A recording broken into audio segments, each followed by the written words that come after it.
क्या आपने भी होली पर इस तरह से नमक पारे बनाए हैं? ये लेयर्स वाले नमक पारे बहुत ज़्यादा टेस्टी लगते हैं। इन्हें बनाना तो बहुत ज़्यादा आसान है। जब आप इनको बनते हुए देखेंगे आपको तभी पता चल जाएगा कि ये कितने अच्छी तरह से बनकर आते हैं। ये एकदम परफेक्ट बनकर निकलते हैं। देखिए ये प्रोसेस बहुत सिंपल है।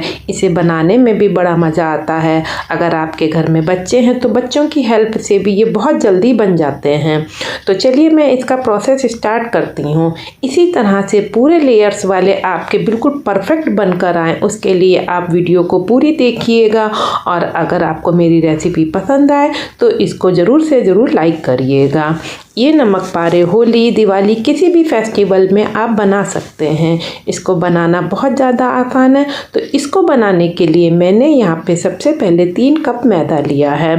आप अगर इसको हेल्दी बनाना चाहते हैं तो इसमें आधा आटा और आधा मैदा भी ले सकते हैं। उसके बाद इसमें आधा पौना चम्मच नमक और थोड़ी सी अजवाइन को क्रश करके डाल दीजिए। उसके बाद अब हमें इसमें मोयन डालना है। तो मोयन के लिए मैंने यहाँ पे 1/3 कप ऑयल लिया है। यहाँ पे बीच में मैदा में गड्ढा बनाते हुए इसमें आप थोड़ा सा तेल डाल के पहले आप अच्छे से मैदा में मसल लीजिए। मोयन को दोनों हाथों से अच्छे से मसल लीजिए जिससे हमारा पूरा मोयन मैदा में अच्छे से मिक्स हो जाए।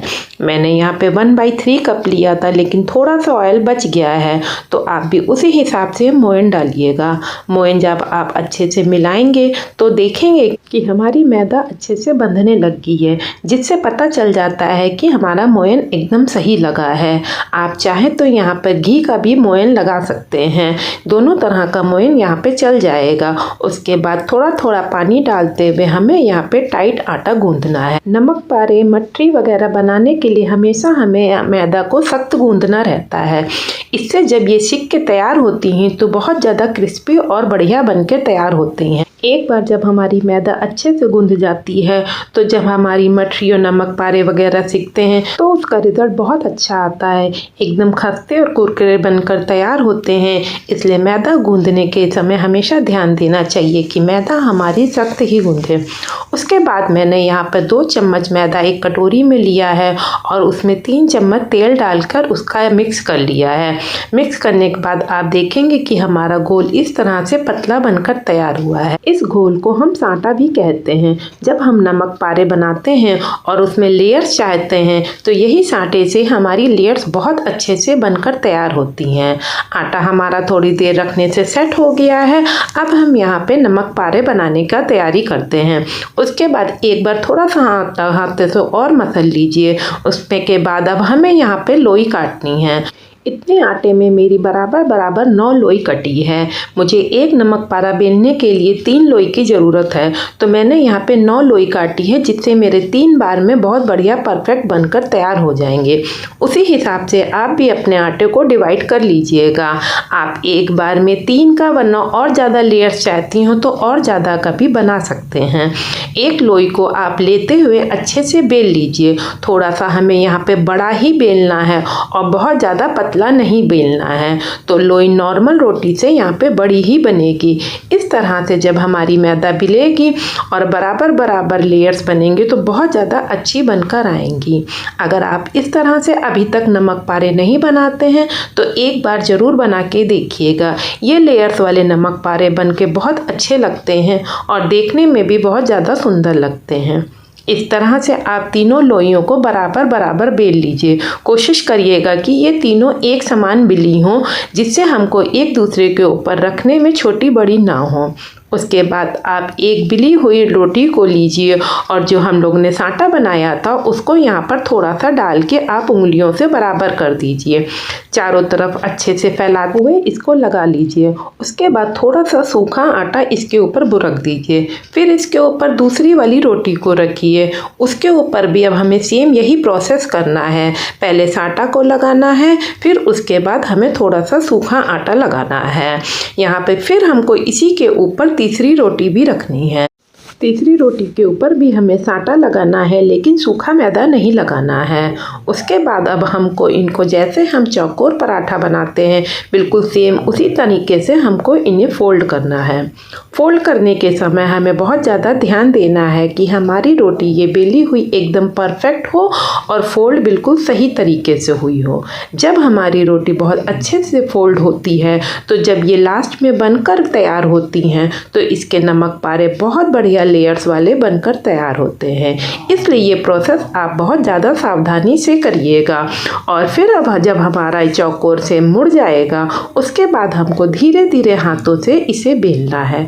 बिल्कुल भी हाथों का हमें जोर नहीं लगाना है, वरना हमारी लेयर्स आपस में चिपक जाएंगी और जब हम इनको फ्राई करेंगे तो ये लेयर्स खुल के नहीं आएंगी।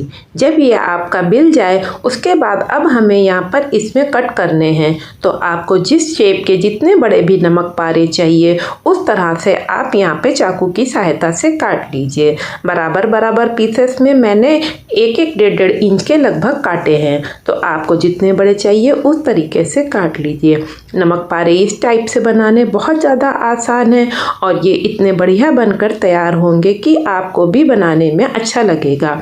तो इस बार होली पर एक बार ज़रूर बनाइएगा। आप जिसको भी खिलाएंगे वो तारीफ़ करे बिना नहीं रहेगा। उसके बाद एक कढ़ाई में तेल गरम होने के लिए रख दीजिए।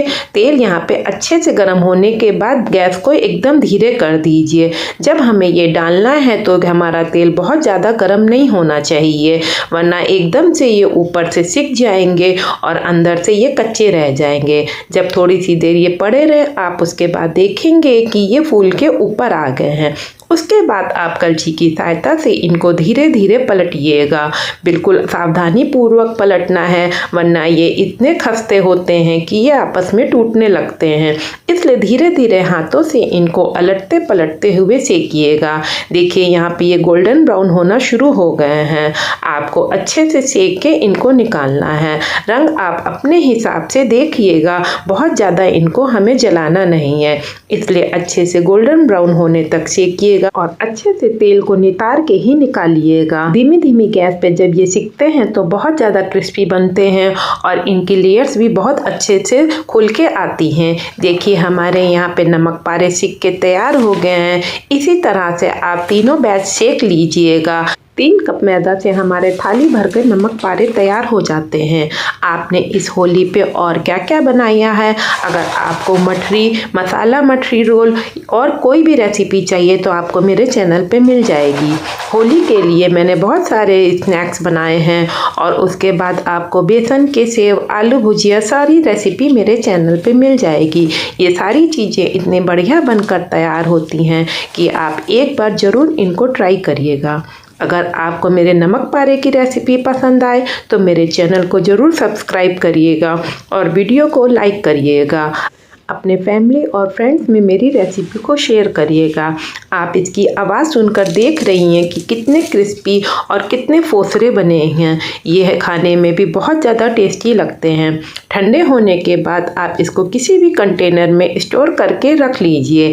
ये जल्दी ख़राब नहीं होते हैं, महीना 2 महीना आराम से चल जाते हैं। इसलिए आप इस बार इस होली पर बनाइए और जब आपके बिल्कुल परफेक्ट बनकर तैयार हों तो आप मुझे कमेंट करके ज़रूर बताइए कि आपके नमक पारे कैसे बनकर तैयार हुए हैं और क्या आपके में भी इतनी लेयर्स खुलकर आई हैं।